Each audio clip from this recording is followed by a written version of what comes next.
আন্তর্জাতিক অপরাধ ট্রাইব্যুনালে শেখ হাসিনা সহ গণহত্যায় জড়িত প্রধান অভিযুক্ত ব্যক্তিদের বিচার আগামী 1 বছরের মধ্যে শেষ করা হবে বলে জানিয়েছেন আন্তর্জাতিক অপরাধ ট্রাইব্যুনালের চিফ প্রসিকিউটর মোহাম্মদ তাজুল ইসলাম।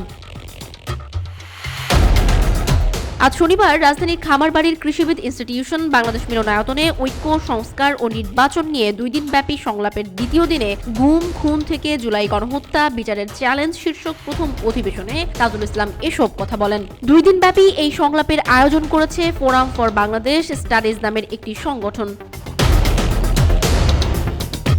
অনুষ্ঠানে তিনি বলেন, মানবতা বিরোধী অপরাধে সাধারণত টপ কমান্ডার বা শীর্ষ অপরাধীদের বিচার করা হয়।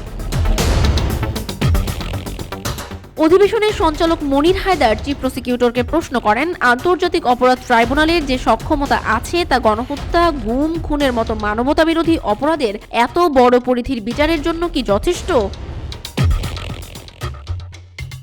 জবাবে ট্রাইব্যুনালের চিফ প্রসিকিউটর তাজুল ইসলাম বলেন, এই ট্রাইব্যুনালের 10 জন প্রসিকিউটর ও 17 জন তদন্তকারী কর্মকর্তা আছেন। তাদের প্রধান লক্ষ্য হচ্ছে গুম, গণহত্যা ও মানবতা বিরোধী অপরাধ বাংলাদেশের মাটিতে হয়েছে সেই অপরাধের যারা মাস্টার মাইন্ড, যারা একদম সর্বোচ্চ জায়গায় বসে থেকে অপরাধগুলো সংঘটিত করেছিলেন, প্রাধান্য দিয়ে তাদের বিচার করা হবে।